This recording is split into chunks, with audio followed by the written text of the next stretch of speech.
story. Dear Papa Dudut,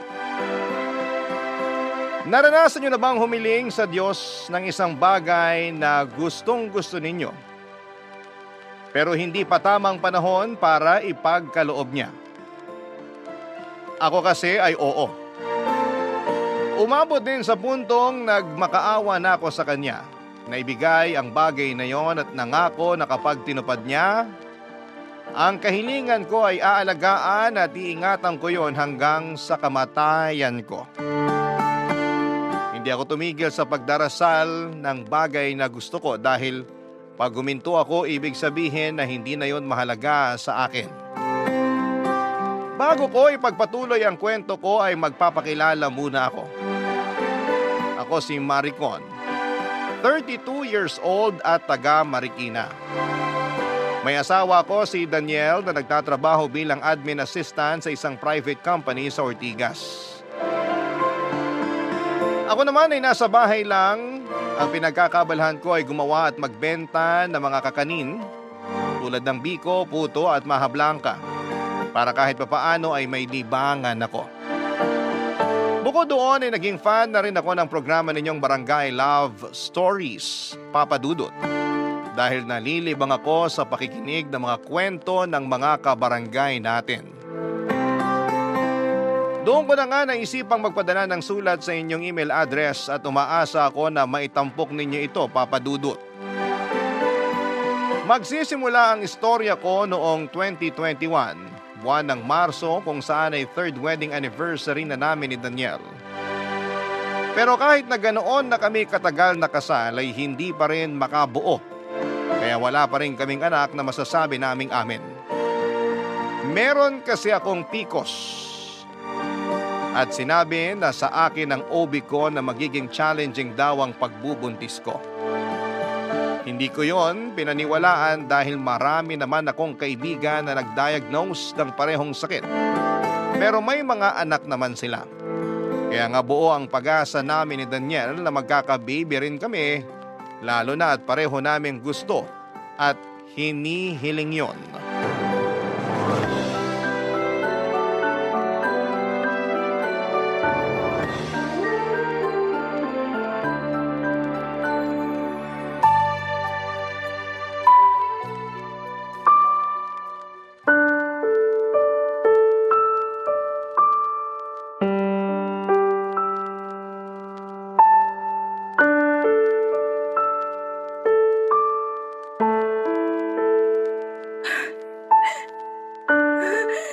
Negative na naman! Negative na naman! Han? Anong nangyayari, Han? Bakit ka umiiyak? Kasi negative na naman tong pregnancy test ko, Han. Akala ko meron na. Akala ko nakabuo na tayo pero wala pa rin pala. Nakakainis naman. Kumalma ka lang muna. Paano ako hihinahan kung hanggang ngayon di pa rin kita mabigyan ng anak, Daniel? Wala naman kaso sa akin yun eh. Anong walang kaso? So sinasabi mo na ayos lang sa'yo na wala tayong sariling anak? Gusto kong magkaanak tayo. Pero kung hindi pa pinagkakaloob ng Diyos, ano magagawa natin? Kaya kumalma ka na. Kung bakit kasi sa dinami-dami ng mga tao, kasama pa tayo sa mga minamalas na di magkanak. Tapos yung iba dyan na wala namang kakayahang buhayin yung mga anak nila, sila pa yung pinagkakalooban. Ano bang kasalanan natin? Wala tayong kasalanan. Pero di ko rin alam kung bakit hanggang ngayon, wala pa rin tayong baby. Alam ng Diyos na handa na tayo. Na gustong-gusto na natin, Han. Alam niya, pero parang di naman siya nakikinig. Hindi totoo yan. Nakikinig ang Diyos. Kung nakikinig siya, bakit di pa niya tayo binibigyan ng anak? Buti pa yung mga kapatid ko, dala-dalawa, tatlo-tatlo. Yung mga kapatid mo, meron pang ang 5. Tapos tayo kahit isa, wala pa rin. Ang unfair naman. Basta wag lang tayong tumigil sa pagdarasal na sana magka-baby din tayo, Han. Kulang pa ba yung mga dasal natin? Gusto ba ng Diyos pumunta tayo sa simbahan at manikluhod sa Kanya para lang marinig niya yung mga panalangin natin? Kasi kung oo, sobra naman siya sa atin. Kahit isa lang namang anak, Han. Kahit isa lang. Bakit di pa sa atin mabigay-bigay? Huwag ka nang umiyak, Han. Pati ako naiiyak na rin eh. Natatakot lang kasi ako. Natatakot saan? Na hindi ka mabigyan ng anak. Tapos iwanan mo ako. Saan naman ang galing yan? Sa akin lang. Naisip ko kasi ganun nangyari sa dati kong kaklase nung college eh. Biruin mo.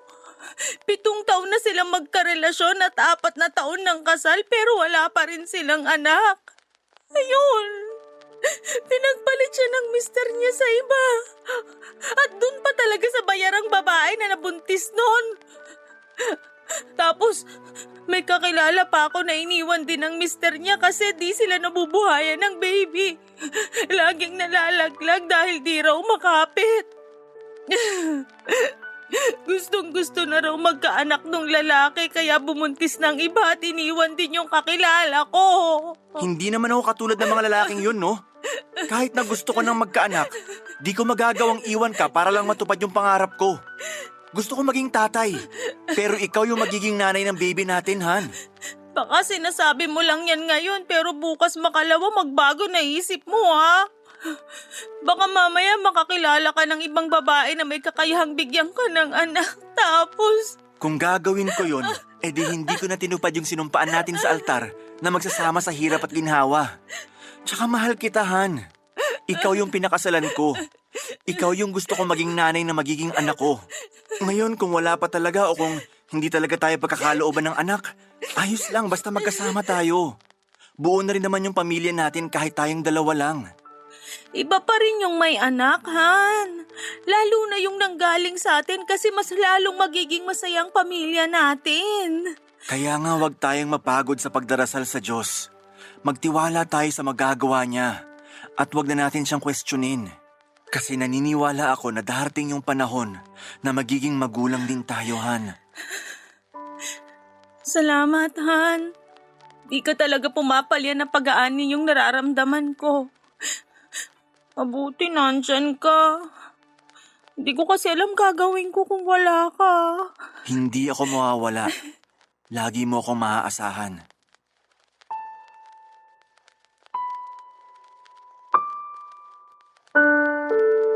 Papadudot mabuti na lamang dahil punong-puno ng pag-asa ang mister ko sa tuwing pinanghihinaan ako ng loob.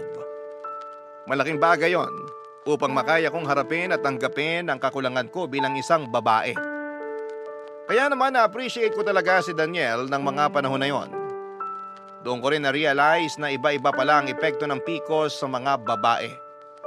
Kaya gano'n na lamang ang frustrations at iyak ko nang hindi pa rin kami magkaanak ng mister ko. Pakiramdam ko ay wala akong kwentang babae. Sabi pa naman sa akin ng mama ko ay tungkulin ng isang babae na bigyan ng anak ang asawa niya. Kaya nga kami umabot sa 9 na magkakapatid pero masaya naman kahit mahirap ang buhay namin. Sa kabila ng lahat ay hanga ako sa mister ko dahil pinatunayan niya sa akin na mahal niya ako at ang pagsasama namin kahit wala pa kaming anak. Hindi niya pinaramdam sa akin na kulang ako at kapalit-palit. Kaya nga nandun pa rin ang pag-asa ko na balang araw ay mabubuo ang pamilya namin dahil mabibigyan ko na siya ng anak. Hindi rin naman ako tumigil sa pananalangin sa Panginoon na sana ay dinggin niya ang munting kahilingan ko. Nangako ako kung bibigyan niya kami ng anak ni Daniel ay mamahalin namin ito at aalagaan. Sisiguraduhin namin na maibibigay namin ang magandang buhay para sa anak namin sa abot ng aming makakaya. Pero mukhang may ibang plano yata ang Diyos para sa amin.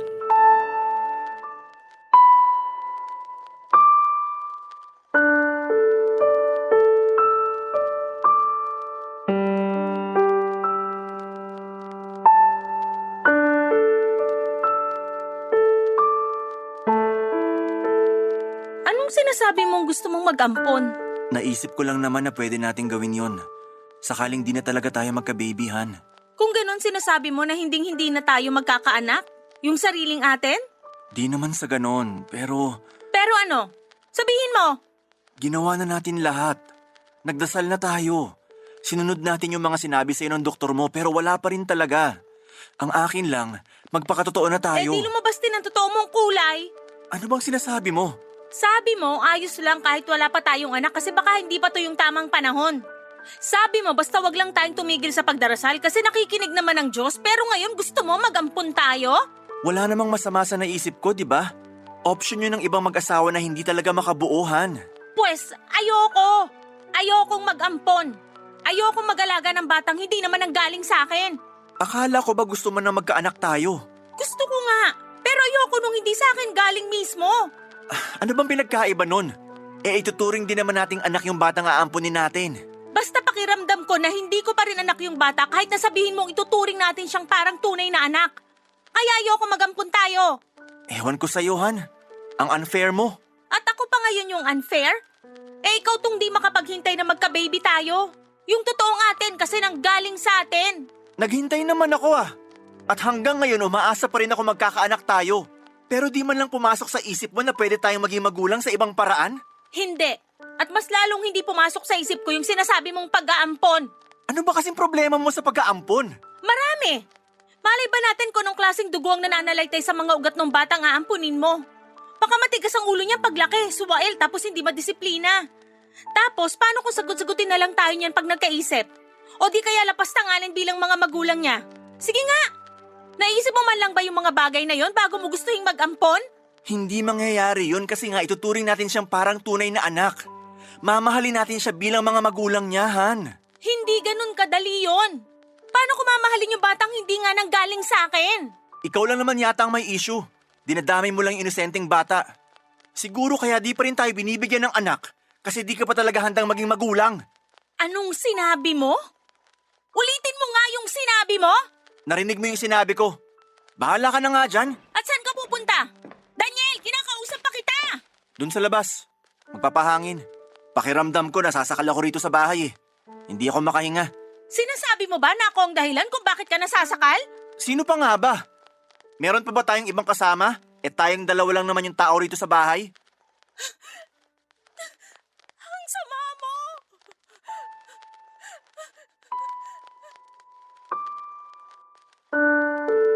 Papadudo tutol ako sa plano ni Daniel na mag-ampon. Dahil gusto kong maranasang dalhin sa sinapupunan ko ng 9 na buwan ang magiging anak namin. Saka hindi ko rin mapigilang mag-alinlangan sa gusto niyang mangyari dahil hindi naman namin kadugo yung batang gusto niyang ampunin. Pero sinabi ni Daniel na malayo nilang kamag-anak yon, anak ng second cousin niya na maagang naulila dahil namatay ang nanay pagkapanganak sa bata. At pagkalipas lang ng 1 linggo ay naaksidente sa motor ang tatay nito. Tanging lola noong bata ang nag-aalaga pero matanda na rin ito at sakitin pa. Papadudot kahit na malayong kamag-anak nila yon ay ayoko pa rin at sa huli ni respeto ni Daniel ang desisyon ko pero pinaramdam niya sa akin na malungkot siya dahil sa hindi ko pagpayag sa kagustuhan niya. Nagsimulang lumamig ang pakikitungo sa akin ni Daniel, bagay na kinatakot ko ng husto. Nag-overthink na naman ako na baka iwanan ako ng mister ko o mambabae siya kasi wala akong kakayahang bigyan siya ng anak. Doon ko na muling inisip yung kagustuhan niyang mag-ampon at kahit na hindi ko masyadong gusto ang ideya ay sumang-ayon na lamang ako. Kinausap ko si Daniel at sinabi ko sa kanya na payag na akong ampunin ang malayong kamag-anak nila, yung pamangkin niya sa pinsan, Papa Dudut. Barangay Love Stories. Barangay Love Stories.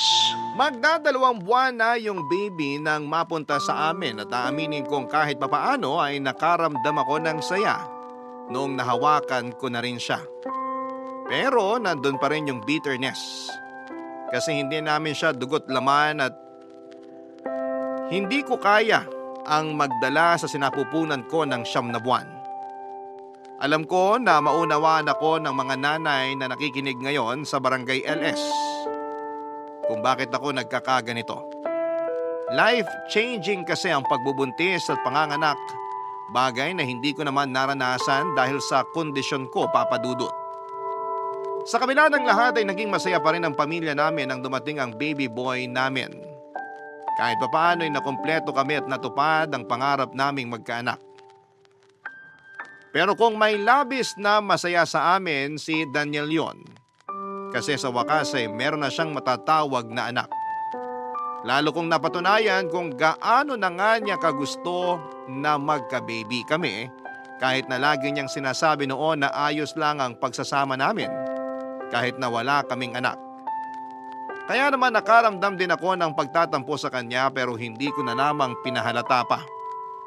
Sa aming dalawa, si Daniel ang mas naging maasikaso sa baby namin, Papa Dudut.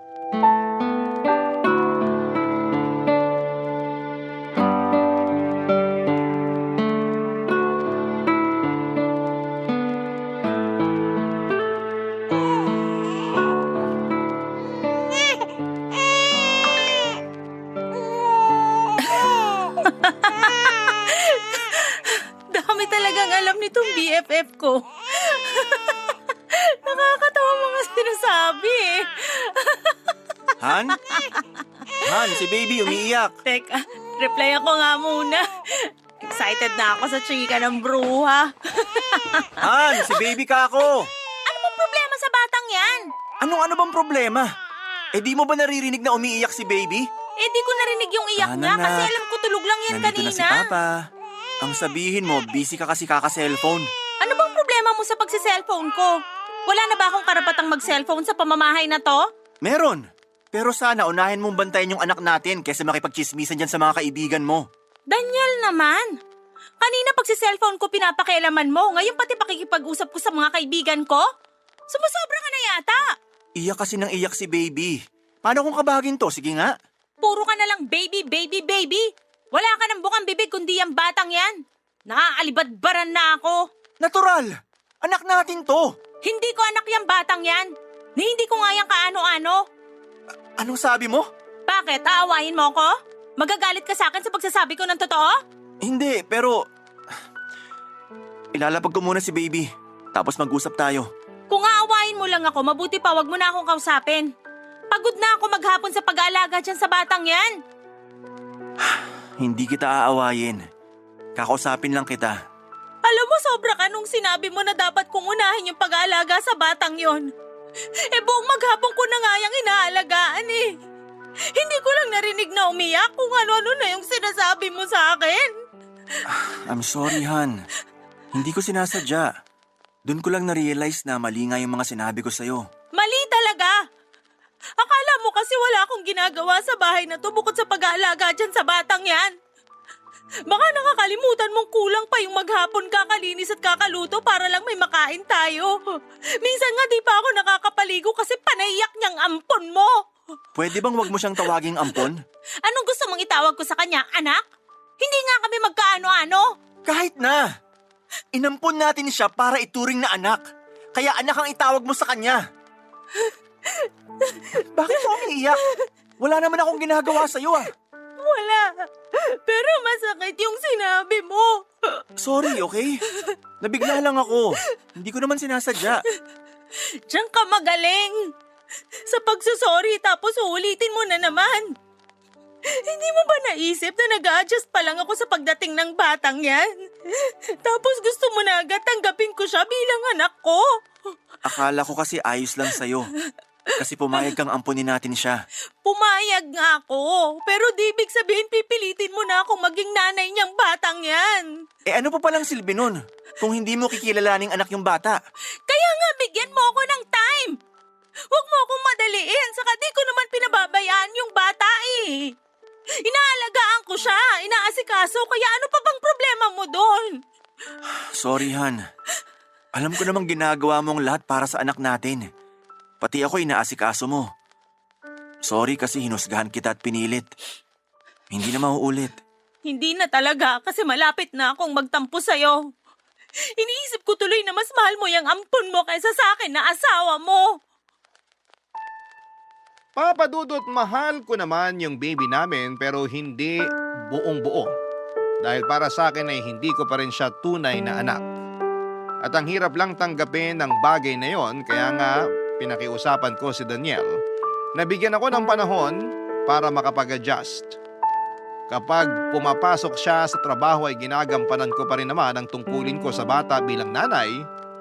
Pero aaminin kong hindi ako gaanong ka-dedicated na gawin yon sa kanya. Hindi ko kasi siya masyadong gusto at mas madalas akong makakita ng mga bagay na kinaiinisan ko sa kanya kesa kinatutuwaan. Mas naging madalas nga na irritable ako sa baby namin at maging kay Daniel. Kaya lagi na rin kami nag-aaway ng mister ko. Pero sa huli, sinusuyo niya pa rin ako, Papa Dudut, at pinagpapasensyahan. Hindi niya ako matiis at lagi niya rin akong kinakausap ng masinsinan tungkol sa mga bagay na dahilan kung bakit hindi ako masyadong affectionate sa baby namin. Pero hindi pa rin nagbago ang pakikitungo ko sa bata kahit nag-isang taon na siya sa amin. Isang beses ay iritang-irita na naman ako sa kanya. Pero yun na pala ang simula ng malaking pagbabago sa buhay at pamilya namin ni Daniel, Papa Dudut.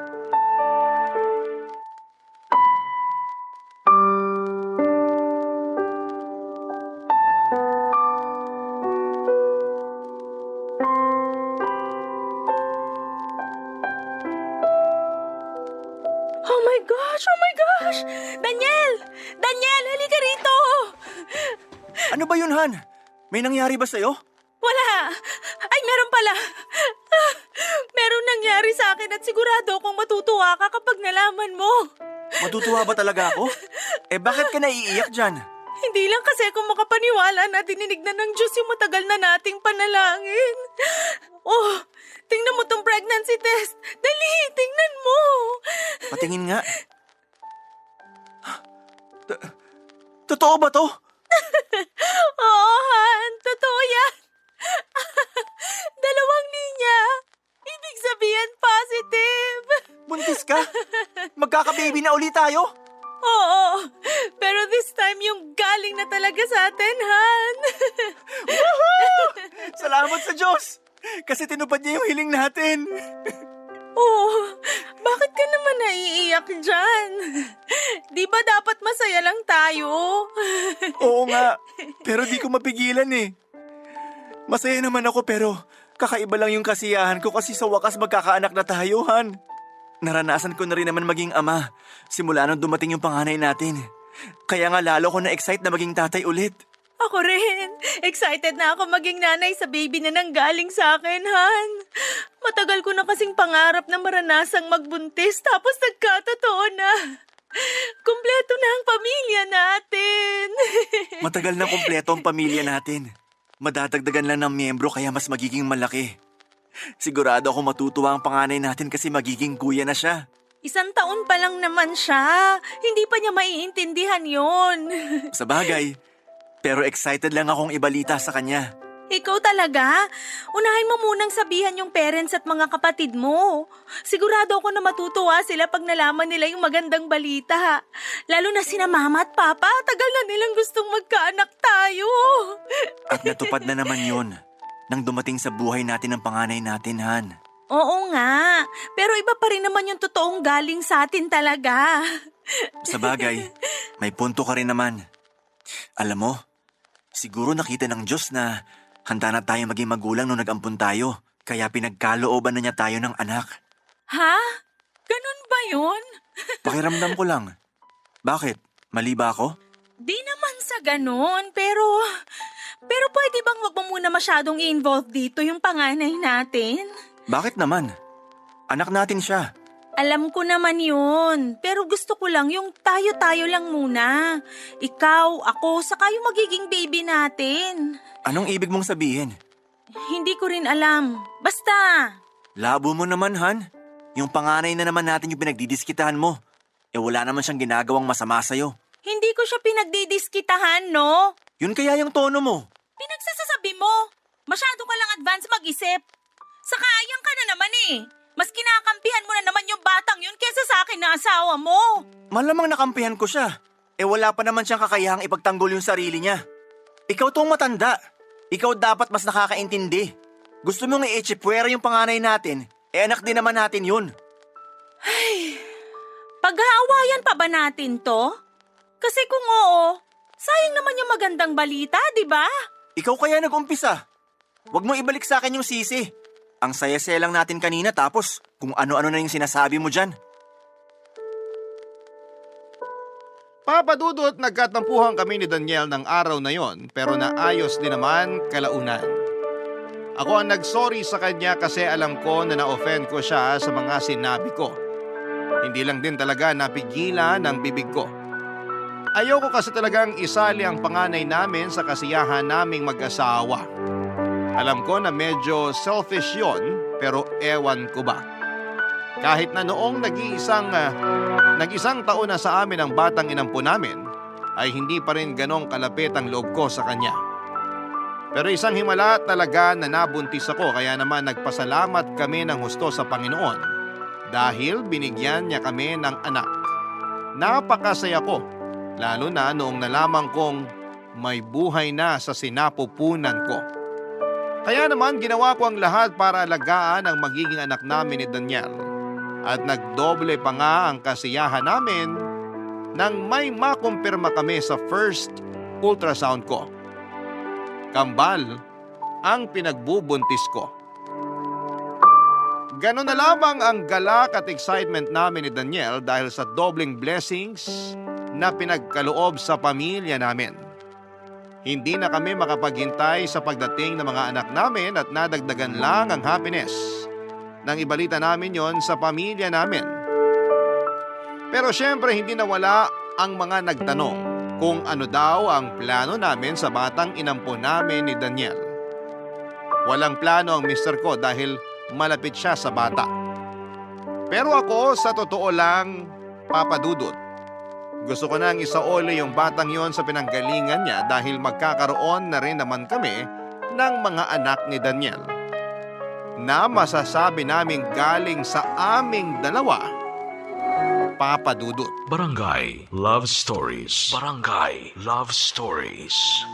Mas lalong naging malayo ang loob ko sa panganay namin at ang lagi kong excuse ay buntis ako. Kaya si Daniel na lamang ang nag-aasikaso sa bata lalo kapag day off niya. Kaya ang nangyari, Papa Dudut, ay lalo silang naging close. Bagay na kinaiinisan ko kasi hindi naman namin anak ang ampong yon. Nagtanim ako ng galit sa bata hanggang sa dumating ang araw na isinilang ko na ang kambal namin. Bumalik ang labis na saya sa pamilya namin at napasabi ako sa Diyos na wala na akong mahihiling pa. Pero kasabay noon ang pagbabalik din ng matinding kagustuhan ko na mawala na sa landas namin yung ampo namin dahil nga may mga anak na kami ni Daniel. Naisip ko na kahit na anong gawin ko ay hindi ko talaga siya magugustuhan. At hindi ko rin siya ituturing na parang tunay na anak. Hindi ko siya mamahalin katulad ng pagmamahal ko sa mga anak ko, Papa Dudut.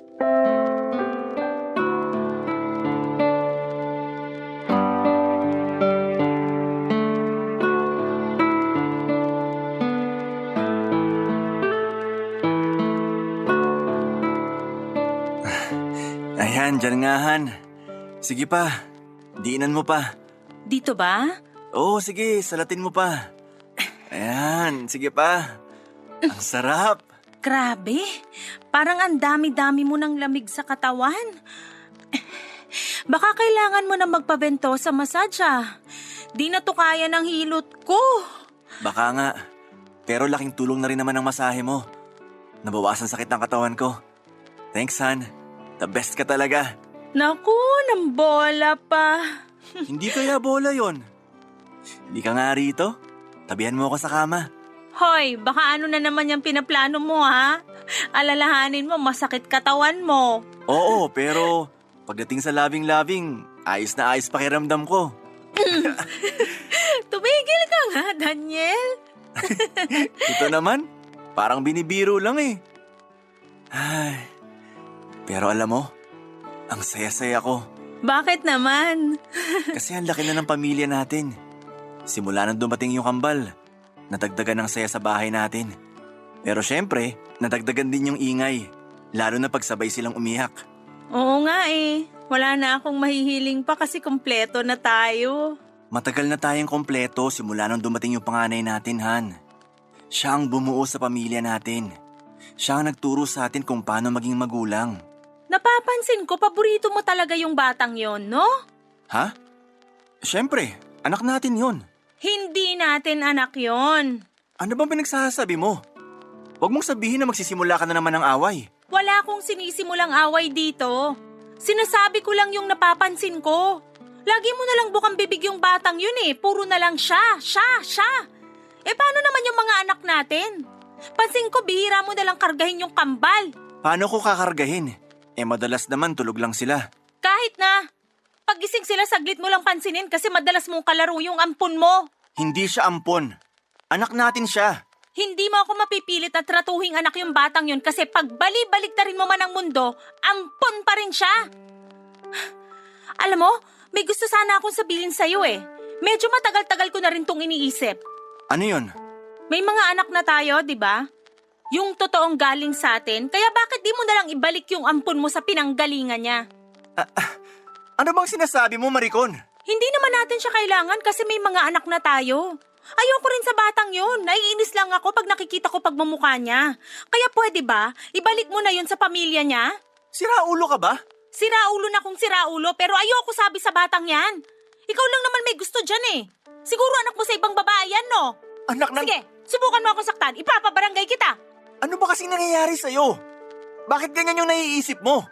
Iniisip ko lang naman yung pamilya natin. Gusto ko tayo-tayo lang. Ayoko may kaagaw sa atensyon yung mga anak natin. Kaya nga sinasabi ko sa'yo, isoli mo na yung bata. Kung makapagsalita ka, parang nanghiram ka lang ng laruan ah. Alam mo kung di ka pa titigil sa kakasalita, baka mapikon na talaga ako sa'yo. Hindi talaga ako titigil dahil kung pikon ka na sa akin, mas pikon ako dyan sa ampon mo. Peste, panira ng pamilya. Baka nakakalimutan mong pumayag ka na ampunin natin siya. Hindi ko nakakalimutan pero napilitan lang talaga ako nun. At ngayon na may anak na tayo, hindi na natin siya kailangan. Papa Dudut, inaasahan ko na ang tututol si Daniel sa naisip ko pero hindi ko akalain na magagalit siya sa akin ng husto. Pero kung galit siya ay mas galit ako dahil may favoritism siya. At kahit na tinanggi niya yon, hindi pa rin ako naniwala.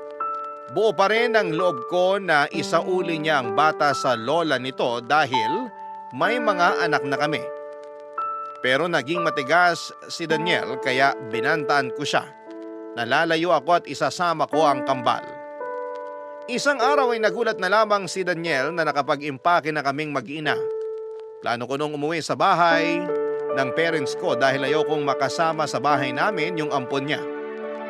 Pinigilan kami ng mister ko pero hindi ako nagpaawat lalo na nung dumating na ang mga magulang ko para sunduin kami. Maging sila isang ayon sa gusto ko na ibalik na lamang sa pinanggalingan nito ang panganay namin. Pero dahil nagmamatigas si Daniel, ay gusto ko siyang turuan ng leksyon. Pinapili ko siya kung kami ng kambal o ang ampon niya. Hindi siya noon nakapagsalita at yon ang naging hudyat ko para iwanan namin siya, Papa Dudut. Sa huli walang nagawa si Daniel kundi ang panoorin kaming umalis sa bahay ng araw na yon. Kaso noong mga sumunod na araw, pumunta siya sa bahay ni Mama at Papa para makipagbati sa akin at suyuin ako. Pero pinanindigan ko pa rin ang gusto kong mangyari. Kaya wala nang nagawa si Daniel kundi ang sumunod sa akin kesa naman tuluyang kaming mawala sa kanya. Willing talaga ako makipaghiwalay sa asawa ko kung hindi niya ibabalik yung bata sa pinag-ampunan namin. Noong naibalik na ni Daniel ang bata sa lola nito ay bumalik na rin ako sa bahay kasama siya. Muling naging masaya kami kasi dahil sa wakas ay buo na ang aming pamilya. Pero hindi yun nagtagal dahil 1 linggo pa lamang ang nakakalipas ay dinapuan ng malalang sakit ang mga anak namin. Nagsimula lang yon sa madalas na pag-ubo at pagkakaroon ng sipon, gawa ng papalit-palit na panahon. Hanggang sa lumalayon at nauwi sa pulmonya, dahilan para maospital ang mga baby namin. Nanatili rin kami doon ng 3 araw bago unang binawian ng buhay ang isa naming anak. Tapos 9 na oras pagkalipas noon, sumunod namang namatay ang kakambal niya.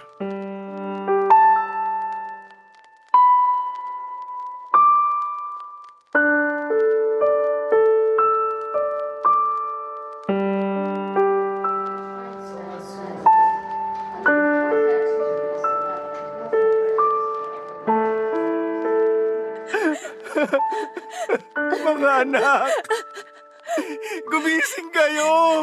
Daniel, luminahon ka lang. Paano ko hihinahon? Nawala na sa atin yung isa nating anak. Tapos sumunod naman yung kambal niya. Wala na. Wala na tayong mga anak. Pero kahit magsisigaw ka pa dyan, hindi na sila mababalik sa atin. Anong gusto mong gawin ko? Pumalakha kasi namatayin tayo ng mga anak. Siyempre hindi. Para ka naman tanga eh. Ako pa yung tanga. Ako ba may kasalanan kung bakit maagang binawi sa atin yung mga anak natin? Sinasabi mo bang kasalanan ko? Sino pa nga ba? Ikaw yung lagi nilang kasama. Siraulo ka pala eh. Sige, pampasin mo ako. Sige, lakasan mo pa. Kapal na mukha mong sisihin ako. Sino sisisihin ko? Yung kapitbahay? Yung mga magulang mo? Eh, ikaw yung nanay. Kaya nawala sa atin yung mga anak natin. Kasi pinabayaan mo. Alam ng Diyos na hindi ko pinabayaan yung mga anak natin. Kaya wala kang karapatan na isisi sa akin yung mga nangyari. Ikaw nga itong madalas wala kahit araw ng day off mo. Mas gusto mong pumasok sa trabaho. Hindi mo nga ako matulungan sa pag-aasikaso sa mga bata tapos ako pa sisisihin mo. Hindi ko lang matanggap. Nawala sila sa atin ng ganun kabilis. Marami pa tayong pangarap para sa kanila eh. Pero bakit ganon? Bakit ganon? Hindi ko rin alam. Ewan ko. Alam mo kung anong naiisip ko? Na baka binawi sa atin yung mga anak natin. Kasi nakita ng Diyos na hindi tayo karapat-dapat maging magulang. Ano bang pinagsasasabi mo? Paano hindi tayo karapat-dapat ang tagal-tagal na natin gustong magkaanak? Oo nga! Kaya niya tayo binigyan ng anak nung nag-ampun tayo. Pero anong ginawa mo? Hindi mo minahal yung bata. Kaya nung pinagkalooban niya tayo ng mga anak, binawi rin niya agad sa atin. Kasalanan mo talaga to kasi may favoritism ka. Ikaw rin naman may favoritism ka. Mas mahal mo pa yung ampun mo kaysa sa mga anak natin. Kaya masisisi mo ba ako kung bakit natakot ako na pag lumaki yung mga anak natin na sila pang mamalimos ng atensyon at pagmamahal sa tatay nila? Hindi mangyayari yun kasi pare-pareho ko silang mahal. Hindi yun ang nakikita ko, Daniel. Kaya wag na wag mo akong sisisihin sa nangyari. May kasalanan ka rin. Hindi lang puro ako. Visit namang buhay to. Pinagkalooban nga tayo. Binawi rin agad. Wala na yung mga anak ko. Hindi lang ikaw ang nawalan ng anak. Ako rin. Baka nakakalimutan mo ako ang nagdala sa kanila sa sinapupunan ko ng 9 na buwan. Ang tagal ko silang hinintay. Tapos mawawala lang sila sa atin sa isang iglap. Kaya nga. Parang hindi ko na kaya. Paano pa tayo magpapatuloy? Kung ang sakit-sakit nung nangyari. Pakiramdam ko na wala na ako ng dahilan para magpatuloy. Nawala na ako ng pag-asa na mabuhay. Sobrang sakit mawalan ng mga anak, Papa Dudut. Parang kaming pinatay ng paulit-ulit ni Daniel dahil binawi agad sa amin ang aming kambal. At kahit na umiyak pa kami ng dugo ay alam naming hinding-hindi na sa amin maibabalik pa ang mga anak namin. Pero sa kabila ng lahat ay kinaya pa rin namin ni Daniel na mairaos ang burol at libing ng mga anak namin. Mabuti na lamang at nasa tabi namin ang aming mga magulang para magsilbing sandigan naming mag-asawa. Hinang-hina na kasi kami at hindi na namin alam ang mga gagawin, Papa Dudut. Napakahirap ng mga unang araw at linggo matapos mailibing ang mga anak namin. Hindi kasi kami nagkikibuan ni Daniel at para bang hangin lang kami sa isa't isa pag nasa bahay. Magkatabi nga kami sa kama kapag natutulog pero magkatalikuran naman kami dahil ayaw naming makita ang bawat isa. Pakiramdam ko ay sobrang naging malayo ang loob namin ng asawa ko at kamuntik na nga kaming maghiwalay. Umabot sa punto na umuwi ako sa bahay ng parents ko para doon muna magstay habang hindi pa kami parehong naghihilom ni Daniel. Malaking bagay yung espasyo namin sa isa't isa para mapag-isipan ang mga nangyayari sa buhay namin. Hindi nga nagtagal ay nagkapatawaran kaming mag-asawa at muling nagsama sa iisang bubong, Papa Dudut.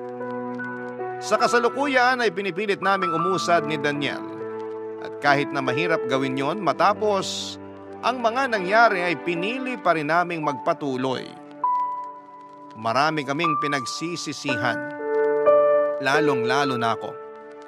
Na-realize ko na baka tama siya nang sabihin niya sa akin kaya binawi sa amin ang mga anak namin ay dahil nakita ng Diyos na hindi pa ako handang maging isang ina. Kasi kung handa na ako ay hindi ko ipagdadamot ang pagmamahal ko sa isang bata at ituring ito na sariling anak kahit na hindi ito nanggaling sa akin. Nalulungkot lang ako kasi huli na bago ko yun napagtanto. Pero umaasa ako na sana'y bigyan pa rin kami ng Diyos ng pagkakataon na maging mga magulang kami ni Daniel. Hanggang dito na lamang po ang sulat ko, Papa Dudut, nawa ay kinapulutan po ito ng aral ng mga kabarangay natin. Maraming salamat po kung mapili po ninyo ang istorya na maitampok sa programa ninyo. God bless po sa Barangay Love Stories. Number 1 po ang Barangay LS 97.1 sa puso namin.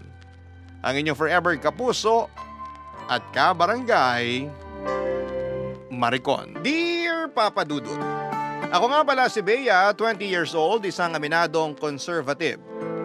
Mula sa pag-iisip, sa galaw at sa pananalita, isama mo na rin ang pananamit ko. Lagi akong tinatawag na manang ng mga kakilala ko. Nung una ay naiinis ako dahil hindi naman kasalanang maging isang conservative. Pero nang tumagal ay nakasanayan ko na. Ibit-balikat na lamang ako lagi sa tuwing may nangpupuna sa pinili kong identity. Hindi naman ako naapektuhan. Masaya at tanggap ko na kung sino at ano ako. Kung gaano ako ka-conservative. Gano'n naman ka-liberated ang nanay ko. 20 years old siya noong isinilang ako at hindi ko nakilala ang tatay ko. Hindi rin naman nagkwento ang nanay ko. Hindi ko hinanap ang tatay ko at hindi naman ako pinilit ng nanay ko na gawin yon. Sa pagdadalaga ko ay mas naging malinaw sa akin ang relasyon namin ng nanay ko. Malabo at malayo. Hindi kasi kami naging close noong nagdalaga na ako. Malaking dahilan noon ang pagkakaiba naming dalawa, Papa Dudut. Hindi ko naman sinasadya, lagi na iparamdam sa kanya na hindi ako komportable sa tabi niya. Hindi rin naman niya pinipilit ang sarili niyang makipaglapit sa akin. Isang bagay na nagustuhan ko sa nanay ko. Bukod doon ay wala ng iba pa. Malimit kaming mag-usap maliban na lamang kung may kinalaman sa pag-aaral ko o sa pagkain sa bahay. Hindi ko siya nakikwentuhan dahil iniiwasan ko siya, Papa Dudut.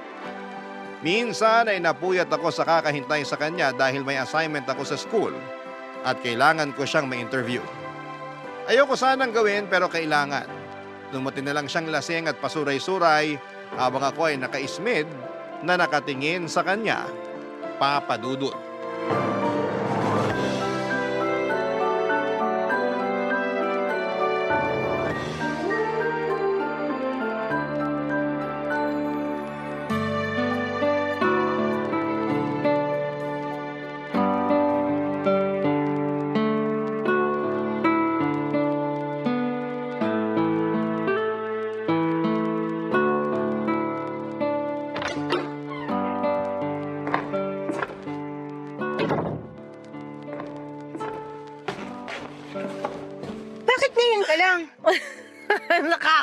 Nagulat ka naman. Ako nga ito nagulat sa'yo eh. Mag-uumaga na pero ngayon ka palang umuwi. Uwi ba yan ng matinong nanay? Inumagal na uwi, hindi na agad matino. Amoy ala ka pa. Kaya nga naman mangamoy sampagita ako pag nasa beer house. Hindi nakakatuwa, Nay. Ikaw naman, masyado kang seryoso. Ang alanganin kasi ng oras ng uwi niyo. Pinag-alala niyo ako eh. Ang sweet naman ng anak ko. Nag-aalala ka talaga? Nag-aalala ako sa sasabihin ng ibang tao. Lagi na lang kayong topic ng mga marites eh. Ano bang pakialam ko sa kanila? Kahit ulamin ko pa yung bote ng beer, wala dapat silang pakialam. Yan. Yang ganyang mindset mo. Yan, Nay. Kaya ka pinag-iinitan ng mga tao eh. Kahit umapoy pa sila, wala akong pakialam. Kailan ka pa kaya magkakaroon ng pakialam? Sa'yo. May pakialam ako sa'yo kasi anak kita. Kung may pakialam ka sa akin, sana umakto kayo ng tama. Wala naman kasing mali sa ginagawa ko eh. Masama ba na mag-enjoy sa piling ng alak? Single naman ako. Pero may anak kayo.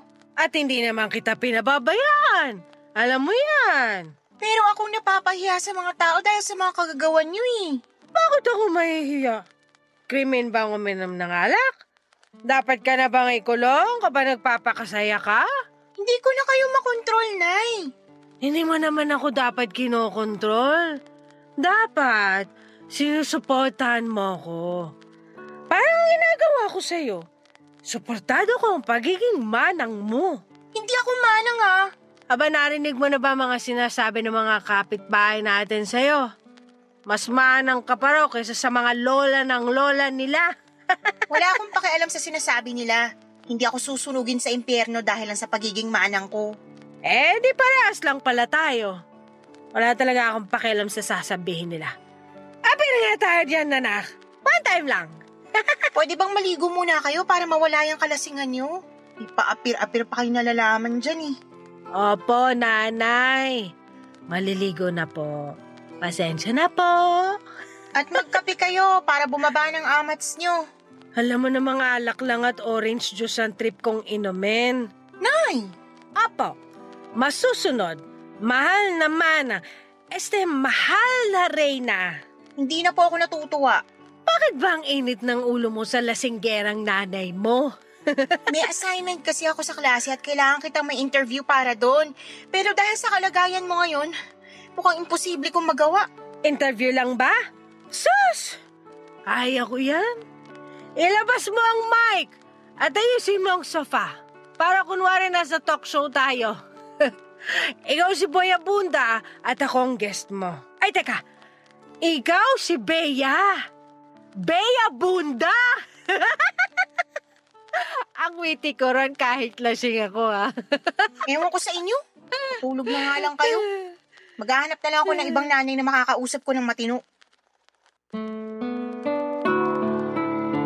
Nagmarcha na ako palayo sa nanay ko at pumunta na sa kwarto ko, Papa Dudut. Pinagbagsakan ko siya ng pintuan para mahalata niyang hindi ako natuwa sa inaasta niya. Kaya lang alam ko hindi yon effective. Kilala ko ang nanay ko, hindi ito balat sibuyas na katulad ko. Kahit anong sabihin mo sa kanya, ipapasok lang sa isang tenga at mabilis lang ding lalabas sa kabila. Siguro'y na-immune na siya sa mga sinasabi ng ibang tao sa kanya mula sa umpisa. May mga alam naman ako sa nangyari sa nanay ko noon bago niya ako isinilang. Nakwento lang ito ng mga kamag-anak namin, Papa Dudut. May dahilan sa pagiging liberated ni nanay. Sa side ng family niya, natanggap na yon. Pero ako na lang siguro ang hindi pa. Kahit magkasama kami sa isang bahay, hindi ko magawang masanay sa ugali niya. Nagmana si nanay sa pagiging liberated sa tatay niya, ang aking lolo. Palibasa, nagtrabaho sa Amerika ang lolo ko noong kabataan niya at naimpluwensyahan niya si nanay. Kabaliktaran naman si lola. Kay lola ko marahil nakuha ang pagiging conservative ko o yung pang-aasar sa akin na isa raw akong manang. Nung nabubuhay pa ang lola ko, siya madalas ang nag-aalaga sa akin. Dahil si nanay ay ini-enjoy ang pagiging malaya niya at liberated. Inalagaan din naman ako ni nanay pero mas naging close ako kay lola. Dahil kaparehas ko siya, sa kanya ko nakuha ang values na pinangahawakan ko pa rin hanggang sa ngayon. Kaya naman sa tuwing nakikita ako ni nanay ay lagi niyang naaalala ang lola ko. Sa tuwing nakikita ko naman si nanay, naaalala ko sa kanya si lolo. Ewan kong balanse itong matatawag. Pero para sa akin ay hindi. Dahil ang pagkakaiba namin ang siyang dahilan kung bakit hindi kami magkasundong dalawa, Papa Dudut.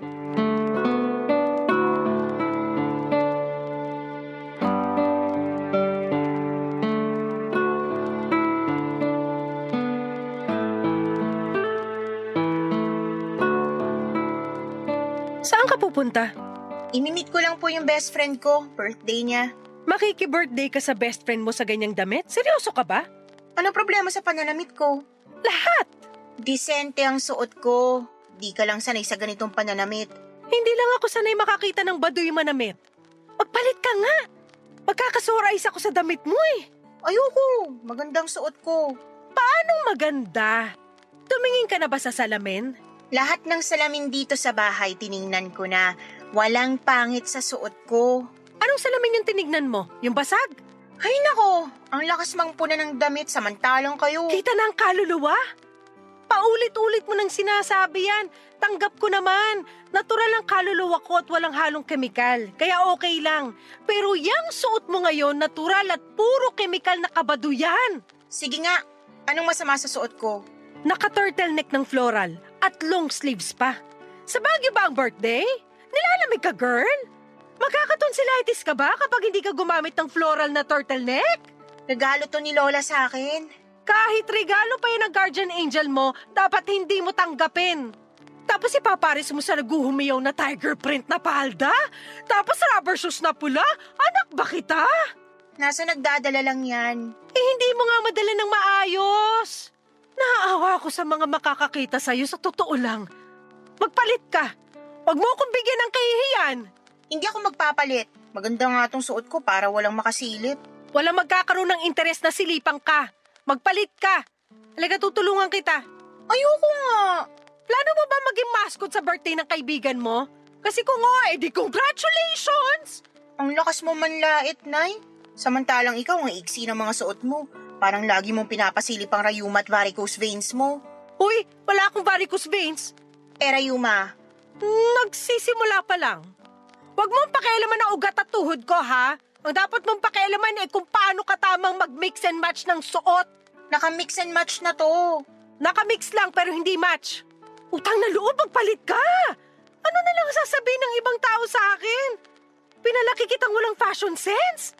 Hindi ko yung kakayanin. Iiyak ako! Ewan ko sa inyo. Babalik ako bago dumilim. Bea, please! Try mo namang umuwi ng lagpas alas 7 ng gabi. Kahit umuwi ka pagkatapos ng 24 oras, matutuwa na ako. Ibigay mo na to sa akin. Magpagabi ka sa daan. Gusto kong ma-enjoy mo ang kabataan mo. Ini-enjoy ko ang kabataan ko sa paraang gusto ko. Paano mo malalaman na yan ang gusto mo hindi mo pa nga natatry yung sinasabi ko? Sa nakikita ko po sa inyo, wag na lang. Ayoko nang matry. Bea! Aalis na po ako. Nandito na ako bago gumabi.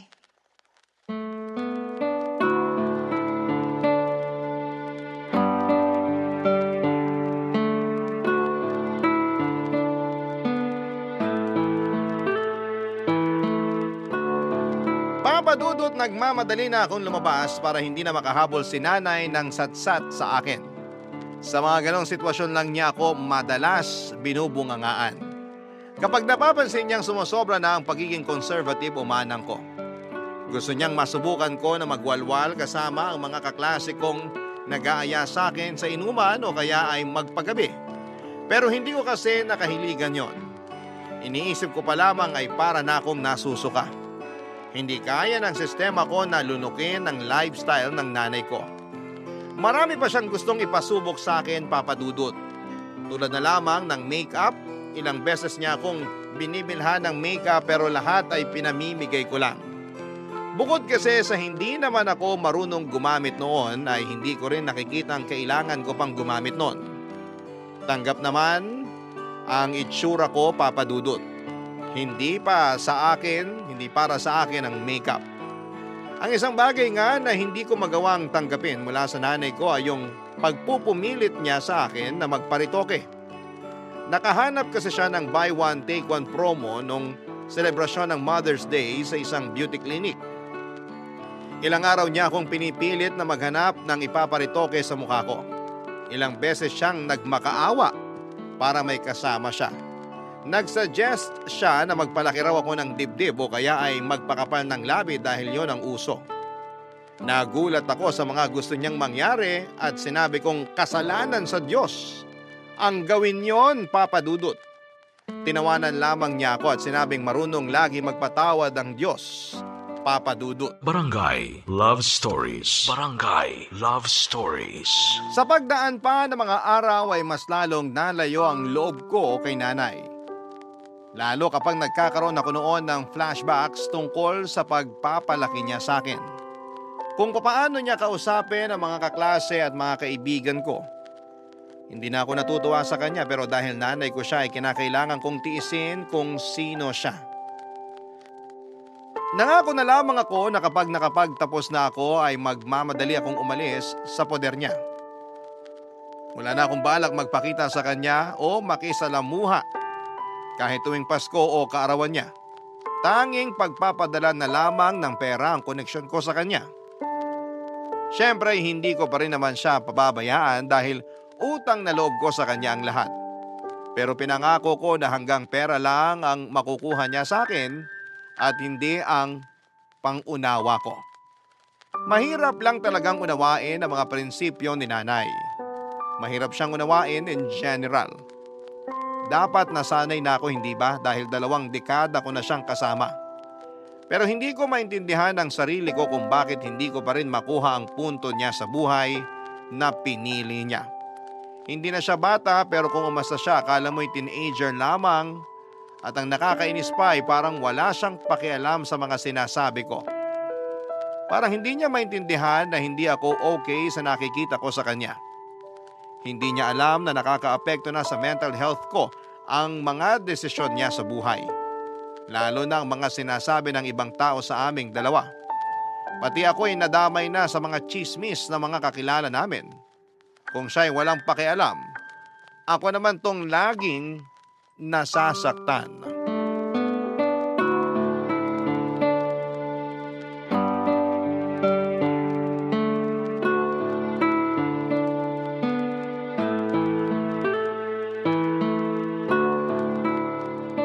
Nay! Ano na naman itong pinag-uusapan ng mga marites sa kanto natin? Aba malay ko, hindi naman kami close. Ikaw na naman ang tampulan ng chismis. Kung di pa ako napadaan doon sa tindahan ni Aling Miding, hindi ko pa malalaman na ikaw na naman ang topic. Ano na naman ba ang napansin nilang mali ko? Sige nga, isplok mo sa akin ang mga sinasabi ng mga perpektong marites na yan. Totoo bang namimigay ka ng kondom sa mga binata sa kanto natin? Oo! Regalo ko yun para sa mga malilikot na binata. Mahirap na. Baka hindi pa sila handa magkaroon ng mga anak. Condom is the key. Hindi nyo ba alam na nakakahiya yun? Lantaran yung pinakita sa mga tao na inaabutan mo ng mga kondom yung mga binatang yun. Hindi lang inabutan. Pinagsabihan ko pa. Tsaka tinulungan ko kung paano gumamit. Baka mabutas nila di talo rin. Naririnig nyo po ba mga sinasabi nyo, Nay? Oo naman no. Mukha lang marumi ang tenga ko pero malinaw ang pandinig ko. Ang ibig kong sabihin, paano nyo nasasabi ang mga ganyang salita? Hindi dapat kayo namigay ng mga kondom. Na-video ka pa at pinakita sa akin habang nagbubukas ng kondom para ituro kung paano ang tamang paggamit. Baka lang kasi hindi nila alam baka hindi na ituro sa kanila sa school. Hayaan nyo ang mga magulang nilang magturo nun. Alam mo ba kung gaano ka-awkward para sa magulang na ituro yun sa mga anak nila? Lalo na tayo mga Pinoy. Hindi ka nga nahihiyang abutan ako lagi ng birth control pills buwan-buwan. At dapat nga magpasalamat ka sa akin kasi protektado ka na. Protektado ako dahil hindi ko naman ginagawa ang iniisip nyo. Mabuti naman pero kung balak mo na, Nay! hindi naman kita pinagbabawalan. Sino ba naman ako? Maaga nga ako nakabuo, diba? Hindi naman ako nagsisi dahil maganda ka at matino. At sana kayo rin matino. Namigay lang ng condom at pills, hindi na agad matino. Sobra ka namang mang-judge. Mas grabe pang panghuhusga sa inyo ng mga nasa kanto natin. Makahalata naman kayo. Alam ko naman yan, pero hanggang kahulang naman ng mga yon. Hindi rin nila ako kaya, no? Huwag nga sila magmalinis. Alam ko lahat ng baho nila. Pasalamat sila, hindi ako interesadong pagpiestahan ng buhay ng ibang tao. Hindi gaya nila.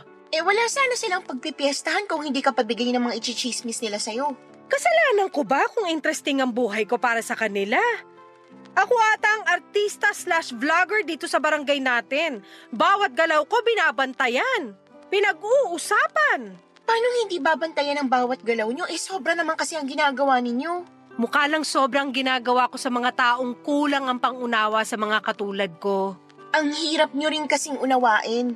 Lagi na ako napapahamak dahil sa mga ginagawa nyo. Pati ako nadadamay. Minsan ayoko na lang lumabas ng bahay dahil lagi na lang silang may sinusumbong sa akin tungkol sa inyo. Kahit magsumbong sila, ako pa rin ang kampihan mo. Kung alam nyo lang kung gaano kayo kahirap kampihan, Nay. Ang hirap! Kunwari hindi ako nasaktan sa sinabi mo. Tatanggapin ko yan kasi hindi mo pa rin ako maintindihan. Pero tandaan mo, magbubunga ng maganda tong pagiging pakawala ko. Kailan naging magandang pagiging pakawala? Basta, makikita mo. Napailing na lamang ako sa mga walang kwenta at walang katuturan na mga sagot ni nanay. Alam kong kahit na anong sabihin ko ay hindi pa rin ako mananalo sa kanya. Magkaiba talaga kami ng mindset.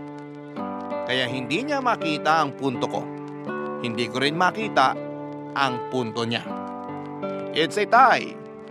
At yun ang nakakainis dahil wala ni isa sa amin ang sumubok pantayan o unawain ang mindset ng bawat isa. Aminado akong ipagtatanggol ko ang nakagisnang kong mga prinsipyo at ibang paniniwala sa tama at mali. Ganon din naman si nanay. Hindi rin niya basta-bastang aabandonahin ang prinsipyo at nakasanayan niya. Lalo't may edad na rin siya. Lalong matataga sa bato ang mga prinsipyo niya kapag tumagal at nadagdagan palalo ang edad niya. Marami pang naging issue si nanay na nung una ay pinalagpas ko. Akala ko kasi marirealize pa niyang mali ang ginagawa niya pero nagkamali ako doon. Minsan ay muntika na siyang madimanda dahil sinuportahan niya ang isang dalaga sa kanto namin para magpalaglag. Nabuntis ang dalagang ito nang hindi sinasadya at hindi siya balak panagutan nang nakabuntis sa kanya. Wala rin siyang trabaho at umaasa lang sa sustento ng kanyang nanay. Matapang na sinuportahan ni nanay na ipalaglag nito ang pinagbubuntis niya dahil daw mas lalo lang mahihirapan ang buhay ng isisilang niya kung hindi pa siya handa bilang isang ina financially at emotionally. Napailing na lamang ako nang malaman kong galit na galit ang nanay ng dalagang ito kay nanay. Umabot pa sila sa barangay at nagkainitan ng ulo hanggang sa tinakot siya ng nanay ng dalaga na idedemanda kapag hindi pa siya nagsorry. Hindi nagsorry si nanay. Tinaasan niya ang pride niya at walang nagawa ang nanay ng dalaga. Mabuti na lamang at kapos sa pera ang nanay ng dalaga kaya wala itong ginawang pagdedemanda, Papa Dudut.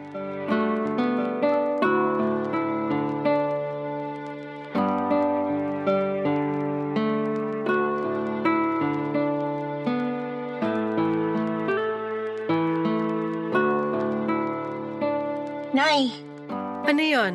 dadalawang boyfriend ko si Lucio rito. Anong oras ka aalis? Hindi na ako aalis. Di ba sinabi niyo na may lakad kayo ngayon? Sinabi mo kasi nadadalaw ang boyfriend mo eh. Gusto kong makilala syempre. Sa Facebook ko lang siya nakikita kapag nagpo-post ka. Gusto kong makaharap siya ng personal para makita ko kung gaano siya talaga kakinis.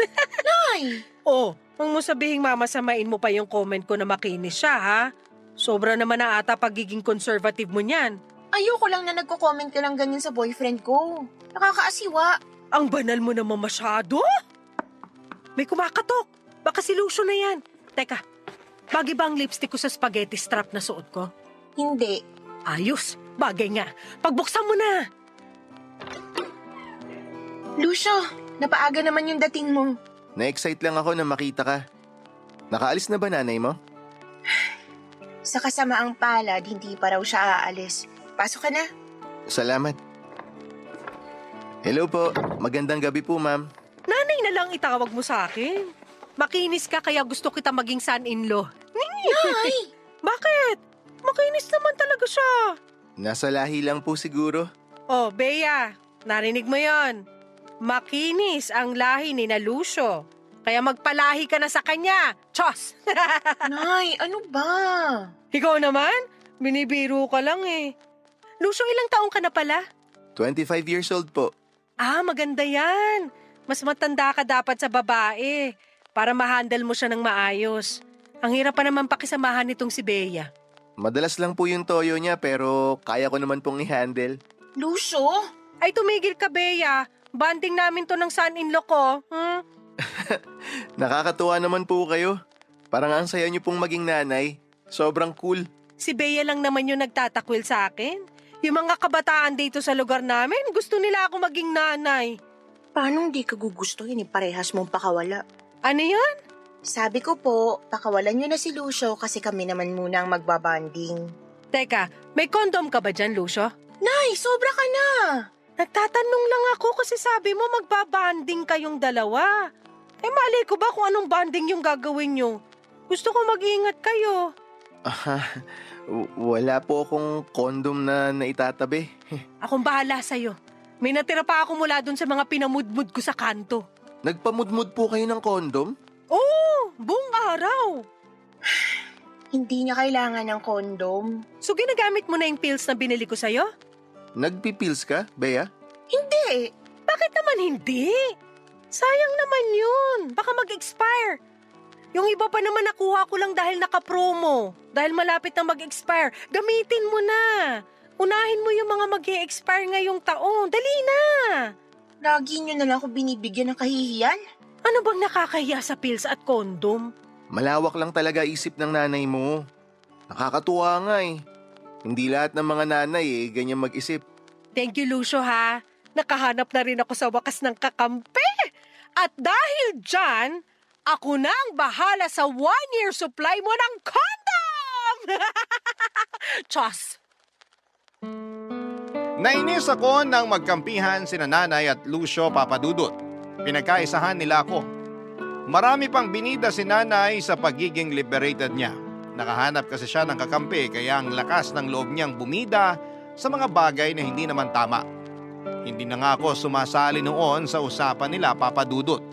Tuwang-tuwa si Lucio habang nakikinig kay Nanay. Habang ako naman ay nagpipigil na mainis. Ayoko lang ipakita na bad trip na ako noon kay Lucio.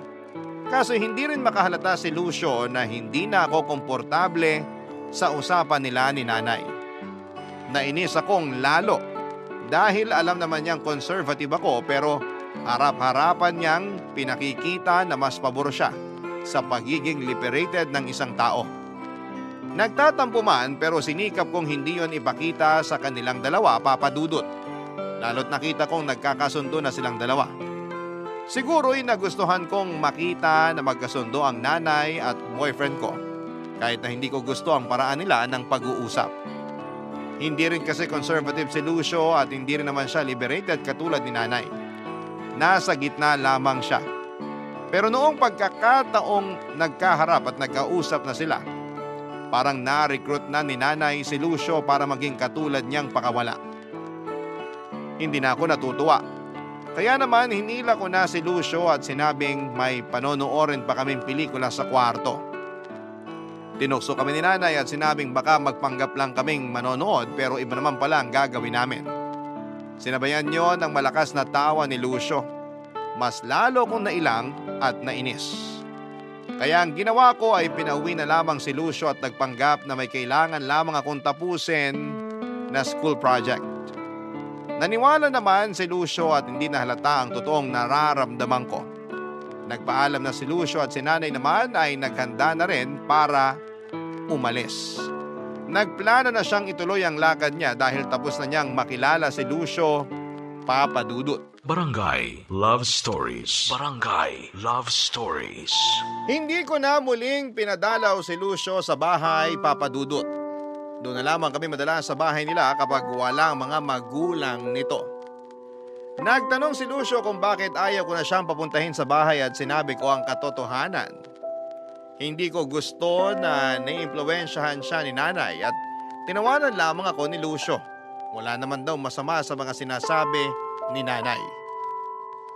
Magandang araw na may kakaiba na mindset si nanay para mabalanse ko ang tama at mali. Hindi ko na lamang inimix si Lucio, Papa Dudut. Ayaw ko na lang pahabain pa ang argumento namin. Kahit ano namang sabihin ko, idol ni Lucio ang nanay ko at wala akong panalo doon. Kaya naman iniwasan na lamang namin na mapag-usapan si nanay sa tuwing magkasama kami para hindi masira ang mood ko. Sa wakas ay nakahalata na rin si Lucio. Panay din ang tanong ni nanay kung kailan muling dadalaw si Lucio. Pero kabit balikat lamang ang sagot ko sa kanya. Hindi naman niya ako kinukulit pa. Lagi na lamang kibit balikat ang sagot ko kay nanay sa tuwing may sinasabi o tinatanong ito sa akin na malayo sa prinsipyo ko. Alam ko minsan na nainis na rin siya dahil ayaw ko siyang sagutin ng tama o totoo. E ano bang magagawa ko? Nahuli ni nanay ang inis ko sa kanya. Mabuti nga't nakaramdam na siya na hindi ako komportableng makipag-usap sa kanya. Hindi na rin niya ako pinipilit na sumagot sa tuwing kinakausap ko siya. Nakita na niyang nag-set ako ng boundaries pagdating sa relasyon naming mag-ina. Mas naging payapa tuloy ang buhay ko at hindi na ako napipilitang makipag-usap at makipagbangayan kay nanay. Lalo na sa tuwing may issue ito na may kinalaman sa pagiging liberated niya. Kaya lang meron na namang nangyari at hindi ko matiis na hindi siya komprontahin, Papa Dudut. Hindi na naman ako nakapagpigil ng inis ko, Papa Dudut.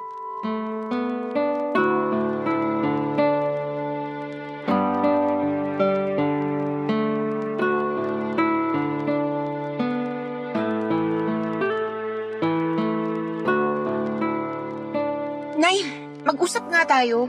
Himala! Gusto mo na ulit akong kausapin. Sa totoo lang, hindi naman ako natutuwang makipag-usap sa inyo dahil puro stress na lang pong inaabot ko sa inyo. Ano na naman kaya ang kasalanan ko ngayon?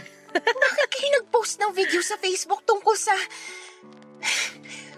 pribadong ginagawa ng magkarelasyon sa kama? Hindi naman sa kama ginawa na magkarelasyon sa video Nay, hindi nyo na naman nakikita ang punto ko eh. Ikaw siguro yung nag-report ng videos ko, no? Hindi lang ako. Paniguradong may iba ring tao na naasiwa sa pinost nyo. Hindi naman sa Facebook tamang i-post ang mga ganyan eh. Eh saan? Dapat hindi kayo nagpo-post ng ganun kahit saan. Pribadong bagay yan. Naku, sa Amerika nga, mas lantaran pa ang mga pinopost nila kaysa sa akin. Gatuldok lang yung pinost ko kumpara sa pinopost ng mga kano. Huwag niyo pong ikumpara ang Amerika sa Pinas dahil kahit 2024 na, hindi pa rin lahat ay bukas ang isipan sa ganon. Kaya nga ako nagpo-post para mabuksan ang isipan ng mga feeling santo ng mga tao sa Pinas. Walang masama sa pag-aano. Tingnan mo na, kahit ako nahawa na sa'yo. Hindi ko na rin mabanggit ng diretsahan ng tamang term. Pag-aano na lang nasabi ko para lang makilibel sa pagiging conservative mo. At mali ako sa pagiging conservative ko? Wala namang masama. Yan ang pinili mong daan eh. Kaya hayaan mo lang din kasi ako sa pinili kong daan. Kanya-kanyang trip lang yan. Kanya-kanyang trip talaga? Alam niyo bang hindi trip ng mga magulang ni Lucio ang mga pinost niyong videos? Paano nila ako nakita eh, hindi ko naman sila friends sa Facebook. Kasi tinag mo si Lucio sa mga video na yon. Malamang makikita nila. Ay, di sorry. Wala naman ako masamang intensyon dun. Mali ang intensyon niyo. Pati sa akin nag-iba ng tingin ng magulang ni Lucio. Grabe naman silang manghusga. Bagay sila na tumira rito sa barangay natin. Marami sila makakaparehas. Baka naman pwedeng kahit minsan seryosohin niyo itong mga sinasabi ko sa inyo. Sineryoso ko naman. Ayoko lang palakihin at ayoko lang mas lalong stressing ka. Paano ayaw niyo ma-stress ako yung mga sagot niyo nakakaputok ng ugat sa sentido? Sige na, buburahin ko na yung videos para hindi na pumutok ang ugat mo. Sana kasi hindi niyo na lang pinost eh. Ano magagawa ko na-post ko na? Sorry na lang para sa mga hindi malawak ang pag-unawa. Kahit sinong malawak ang pag-unawang iharap sa inyo, mahihila niyo para kumitid ang utak. Sigurado ako. Hindi kita pinalaki para manghusga, ha? Nakakasakit ka. At ako ba hindi nasasaktan sa mga epekto ng ginagawa niyo? Apektado lahat sa akin dahil sa mga hindi niyo pinag-iisipang desisyon. Pinag-isipan ko lahat ng ginawa ko. Nagkataon lang na maling mga tao ang nakakita kaya hindi nila na-appreciate ang intensyon ko. Intensyon yung manginis at nakita nila yon. Kaya yun ang naging reaksyon nila eh. Sana masaya na kayo na nakapangbuwisit kayo ng araw ng mga tao. Sila lang ang nambubwisit ng araw nila. Kung kaya lang nilang buksan ang isipan nila, maiintindihan nilang walang masama sa mga ginagawa ko. Ilan na kami nagsasabi na hindi tama ang mga ginagawa niyo. Wala na kayong tama, Nay. Wala. Ang ipanganak at buhayin ka. Hindi ba tama yon? Hindi ako nakaimik sa sinabi ni Nanay Papa Dudut. Hindi ko na rin binalak na sagutin yon. Alam kong nasaktan ko siya sa walang preno kong bibig, pero ganon talaga kapag napuno ka na. Tinalikuran niya ako at hindi na hinintay pang sumagot ako. Alam naman niyang wala rin akong panlaban sa huli kong sinabi sa kanya. Nagkulong siya sa kanyang kwarto at malakas na nagpatugtog ng rock music. Pero sa kabila ng ingay ng musikang pinapakinggan niya, dinig ko pa rin ang pag-iyak niya. Nasaktan ko si Nanay at aminado akong nasaktan ako nang makita siyang ganon. Yun ang unang beses na nagpakita siya ng ganon sa akin, Papa Dudut. Hindi ko yon napaghandaan. Nasanay kasi akong lagi siyang matapang at balahura kong sumagot. Mahal ko si Nanay pero maraming beses na sinagad nito ang pasensya ko. Nag-impake ako at tinawagan si Lucio. Nakiusap ako na pansamantala ay titira muna ako sa kanila. Alanganin noong umpisa si Lucio pero noong umiyak na ako ay pumayag na siya. Pansamantala lang naman ang pagtira ko kina Lucio.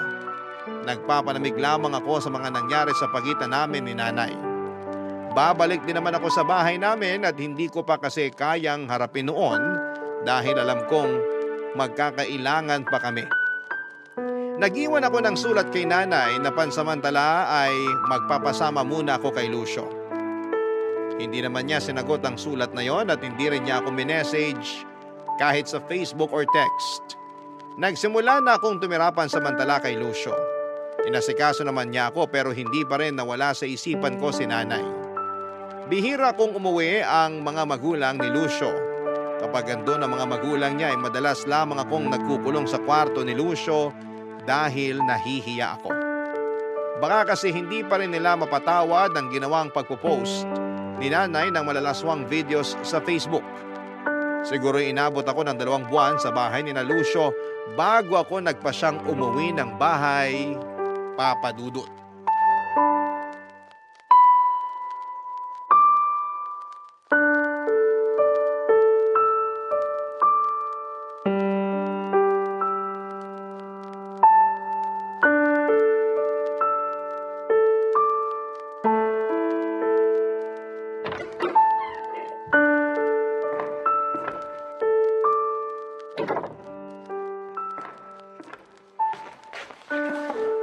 Nay, Uuwi ka pa pala. Kala ko hindi na. kailangan ko nang umuwi. Siguro naman ayos ka na. Hindi ka nagalit sa pagiging pakawala ko? Uy, may nasabi na naman ba ako? May mali ba? Ano yun? Huwag kang umiyak. Alam mo namang mahina ang nanay mo sa mga luha mo eh. Buntis po ako, Nay. Talaga? May mga naisip ka na bang kunin na ninang? Huwag kang kukuha rito sa barangay natin, ha? Nako, walang mapapalang apo ko tuwing Pasko sa kanila. Nay, narinig niyo po bang sinabi ko? Oo, buntis ka. Congratulations! May intindihan mo na ako sa wakas. May kaibigan akong Obigayni. Doon ka na magpa-check ka para may discount tayo. Nay, buntis ako! Buntis! Ay hala, paulit-ulit? Irerekomenda ko ba sa'yo na magpa-check up sa Obigayni kung kabag lang yan nangyayari sa'yo? Hindi niyo kasi siniseryoso eh. Ano bang hindi siniseryoso? Ang dami ko na nga plano sa apo ko. Sa private school siya mag-aaral. Babawi ako sa kanya kasi hindi kita napag-aral sa private school. Sana ang apo ko. Hindi pa ako ready. 20 years old pa lang ako. 20 years old din naman ako nung nabuntis sa'yo. Hindi rin ako ready nun. Pero nung nakita na kita, walang araw na hindi ko piniling hindi maging ready. Paano ako magiging ready? Ayaw akong panagutan ni Lucio. Aba, demonyong bata pala yun ah. Makinis lang pero napakasama. Ibigay mo sa akin ang address niya para maratrat ko. Ayaw din kasi ng magulang niya sa akin eh. Eh di ayaw din natin sa kanila. Hindi natin sila bate. Tayong tatlo ng apo ko ang magkakakampi. Hayaan natin sila. Sabi ni Lucio baka raw hindi sa kanya tong dinadala ko. Hindi ba? Sa kanya po. Ano ba namang tanong yan? Nagtanong lang ako. Huwag kang magalit. Paano hindi ako magagalit? Lalaking walang ama tong pinagbubuntis ko.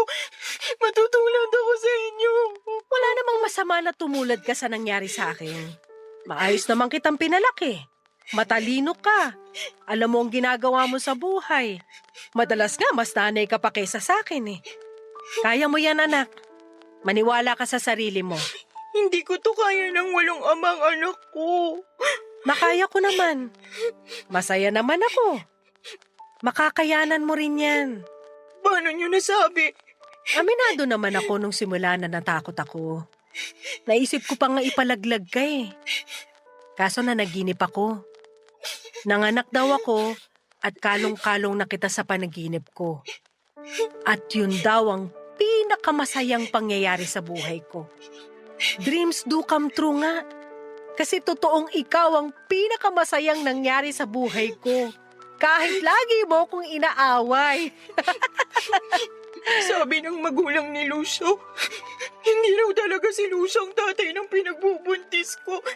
Kasi katulad mo raw ako. Pakawala.